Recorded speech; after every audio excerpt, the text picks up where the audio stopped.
Now, there's so many great moments in your life that we see from the outside looking in. You got the no mas, and you also came back and you beat Hagler. To you, what was your greatest moment in the sport of boxing? Rock, that's. I think you always ask me that because it's like I can't form the words because they each were significant in their own way. Yeah. With Roberto Duran, even the first fight that I lost. Right. Wow. You know, he was a beast, man. And then Tommy Hearns. Tommy Hearns was a freak of nature. I mean, Tommy's tall, lanky, knockout power in both hands. Marvelous Marvin Hagler. That's going to be controversial no matter what, as far as who they say won the fight and who should have got the decision. Right. But Marvelous Marvin Hagler was, I mean, he too was he was a better boxer than people give him credit for. They look at him as being a guy who just knocks guys out. He sets his man up. He breaks his man down with body shots. Marvin Hagler, again, was not given the credit that he deserved. He also is a bit of a soul loser too, Ray. I mean, look, I always bring this up because, in my opinion, you did win that Hagler fight. Yes, it was close, but I thought you did enough to pull that off. And, you know, in this sport, you lose some. Obviously, the greatest have lost. Some haven't. But the fact that he's held on to it for so long and just left the sport completely, have you ever had a conversation with Hagler about that? Has he squashed that and gotten past it? Because it doesn't appear that way even after all these years. No, and I trust me, man. I kind of understand that, but it gets to a point where, I mean, if it was me, if I had lost that fight like that, or if I had not got the decision, would it bother me? Absolutely. I mean, I don't like losing. No one likes losing. Right. But I would be over that. But at this point in my life, the Duran fight, my first Duran fight, that fight was close, but it wasn't close enough apparently. Yeah, I mean, I don't know, man. I respect Marvin Hagler.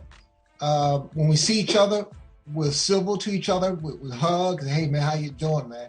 And I say, let's take a picture, man. And he'll say no because he's trying to set me up. Wow. That's what he says. Wow. Unbelievable. But you always been graceful, like even in your losses, when you talk about it now, man, like the way you talk about Hector Camacho, the late great Camacho, and Hagler and Duran, you were friends with him before he passed. You're still friends with Roberto Duran. I don't know how you were such a killer in the ring, because when when somebody has a conversation, you're the sweetest guy in the world. It's like you really transform in that ring. It's insane. I don't know. In fact, when I first met my lovely wife, Bernadette, she said, you don't act like a fighter. But I respond when I'm in that ring, for sure. Right. Yeah, I don't know. I'm like non-confrontational and. Yeah, no. You still got skills, though. I see you on Instagram, like doing these little workouts and hitting the bag. Like, is that what's keeping you young, man? What are you doing with yourself nowadays, Ray? Well, I hit the bags, no question about it. I hit the bags. I absolutely love tennis, and I play with my wife's girlfriends, by the way. Whoa, Ray, chill, Ray. You're a new guy, Ray. You can't be that young, Ray. Leave your wife's girlfriends alone. Come on, Ray. Listen, it's just tennis, Barack. He's looking around like it's just tennis, back and forth, tennis. Listen, Ray, how do you feel? Because sometimes I argue, some people, I hardly argue, but these are one of the things I argue. People say that in the no mas situation that you knew that Roberto Duran, wasn't really in shape after your first fight, and you got him when he wasn't in shape. What do you say against that? Whose fault is that? There you go. That's what I say. This is boxing. Yeah. I mean, but what happened when the rematch, because I knew Duran's style, lifestyle, what have you, because he would party, and I party, trust me, I party big time too. So I said, I want to fight him in less than 5 months. Right. But that's his fault. That's not my fault. No, you were in shape. You went no into excuses. the fight be in shape. Yeah. Hey, Ray, listen, really quick. The lightweight division is probably the most popping division in boxing. You got Ryan Garcia, Teofimo Lopez, Lomachenko, Devin Haney, Gervonta Davis. I mean, who do you think is the cream of the crop in that lightweight division, this new generation? They all are. I had to say that. And that's what makes that division what it is, spectacular. And I want to see them fight each other. That's when you bring out the talent and the stamp of approval.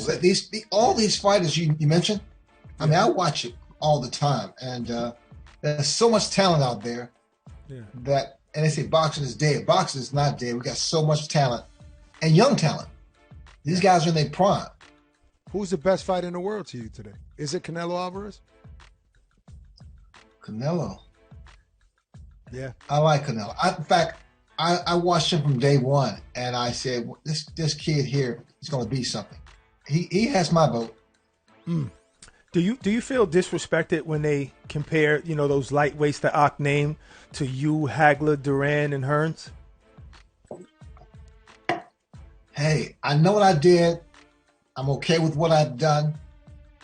No, it doesn't bother me. It's going to always be that way. This is boxing. It's like life. It's like business. It's going to always be that way. You're going to always hear those words or sentences or phrases of, this guy here is not as fundamentally solid as this guy. Right. Listen, I did my thing. You either love it or you hate it. It's okay. Right. Yeah, they're always gonna compare errors. You know what I mean? Like different errors. You guys had a big. It's okay, guys. It's okay. That's good. It's gonna always be that way. Thanks for watching this video. Please do subscribe All Media New York.